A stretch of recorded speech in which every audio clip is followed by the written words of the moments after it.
बिस्मिल्लाहिर्रहमानिर्रहीम। अस्सलामुअलैकुम।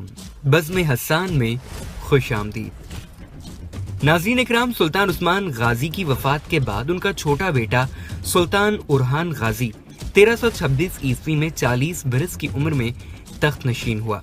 उरहान के दौरे हुकूमत को दो हिस्सों में तकसीम किया जा सकता है। पहला दौर 1326 ईस्वी से 1344 ईस्वी, जिसमें उसने एशियाई कौचक में उस्मानी ताकत की मजबूती के लिए एक मरबूत अस्करी लश्कर तश्कील दिया।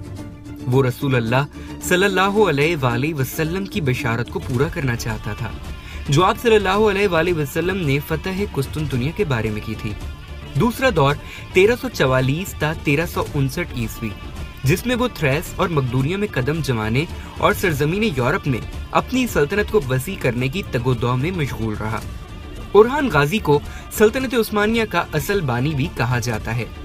उनके वालिद सुल्तान उस्मान गाजी के दौर में सल्तनत एक बर्रे आज़म और 2 समंदरों पर मुश्तमिल तकरीबन 60 मील चौड़ी और 120 मील लंबी थी, जबकि उरहान ने अपने 33 साल दौरे हुकूमत में उसे दुगना करके 2 बर्रे आज़मों और 3 समंदरों तक वुसअत दी और उसे एक अहम तुर्की मुमलिकत बना दिया। उरहान गाजी सल्तनत के मामलात और फतूहात में अपने वालिद की हिकमत अमली को मलहूज़े खातिर रखते। 1327 ईस्वी में उन्होंने निकोमीडिया शहर फतह किया, जिसे आज इज़मित के नाम से मौसूम किया जाता है। उरहान गाजी ने यहाँ पहली इस्लामिक यूनिवर्सिटी की बुनियाद रखी। 1356 ईस्वी में उरहान ने अंकारा शहर फतह किया।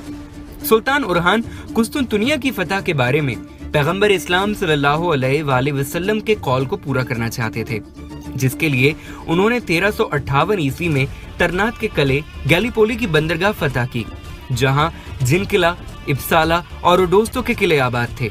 उस फतह ने बाद में कुस्तुनतुनिया को फतह करने की कोशिश करने वाले हर सुल्तान की मदद की, लेकिन उरहान सिर्फ अपनी सल्तनत को फैलाने के लिए जंगों के हक में नहीं थे।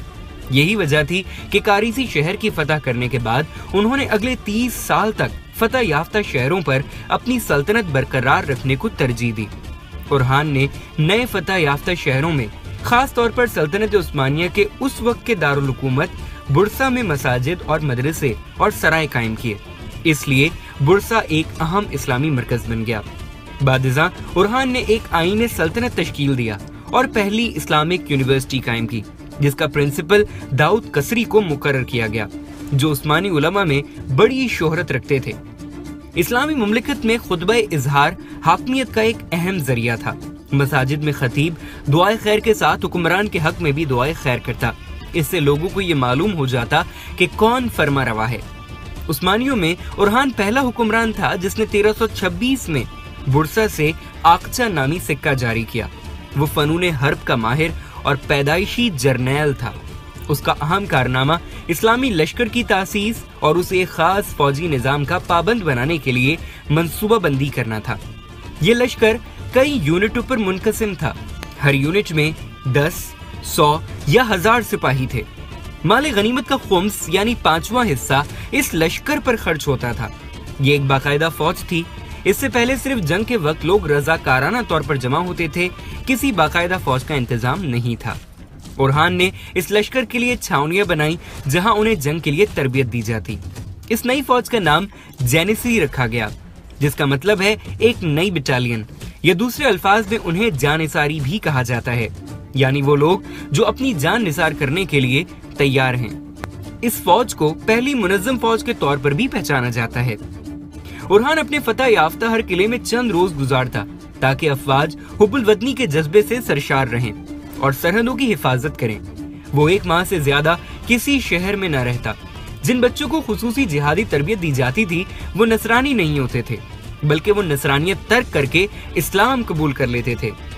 कुछ मुतासिर मौरिखीन ने गलत प्रोपेगेंडा करते हुए उरहान पर इल्जाम लगाने की कोशिश की कि ये अजीम इस्लामी फौज चाइल्ड टैक्स के नाम पर नसरानी अवाम के बच्चों को छीनकर और जबरदस्ती इस्लाम में तब्दील करके तश्कील दी गई थी। इस झूठी कहानी को उरहान और मुराद खान की तारीख में जबरदस्ती शामिल किया गया था, लेकिन हकीकत बिल्कुल मुख्तलिफ है, क्योंकि किसी शख्स को जबरदस्ती मुसलमान करने का तसव्वुर इस्लाम में नहीं है।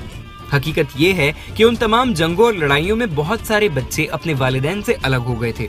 عثمانی سلاطین نے ترقی یافتہ، خوشحالی اور نظم و ضبط کے لیے گلی کوچوں میں گھومتے آوارہ بچوں کو روشن مستقبل کی ضمانت دی۔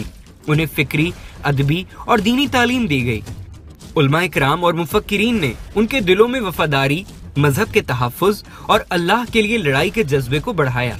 یہی وجہ ہے کہ جب بھی وہ میدان جنگ میں جاتے تو ان کا نعرہ ہوتا تھا کہ یا تو غازی بنیں گے یا پھر شہید ہو جائیں گے۔ مسلمانوں کی فتوحات اور بار بار نصرانی لوگوں کی ناکامیوں نے متعصبانہ مورخین کو الزامات کے ذریعے مسلم تاریخ کو بدنام کرنے پر مجبور کیا۔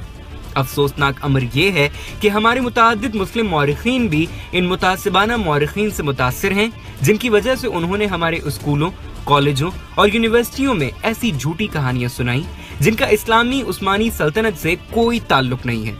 بہرحال اس وقت بازنطینی معاشرہ سیاسی انتشار اور دینی و معاشرتی گراوٹ کا شکار ہو چکا تھا، سو اس چیز نے اس سلطنت کو اپنی سلطنت میں ضم کرنا عثمانیوں کے لیے آسان بنا دیا۔ اورحان غازی نے سلطنت عثمانیہ میں مغربی اناطولیہ کا بڑا حصہ شامل کیا اور پہلی بار ترک فوج ان کے دور میں یورپ میں داخل ہوئی۔ اورحان غازی کے دور میں سلطنت عثمانیہ کی شہرت دگنی ہو گئی۔ اورحان غازی کی شادی 1299 میں یار حصار کے حکمران کی بیٹی یونانی نژاد نیلوفر خاتون سے کر دی گئی تھی۔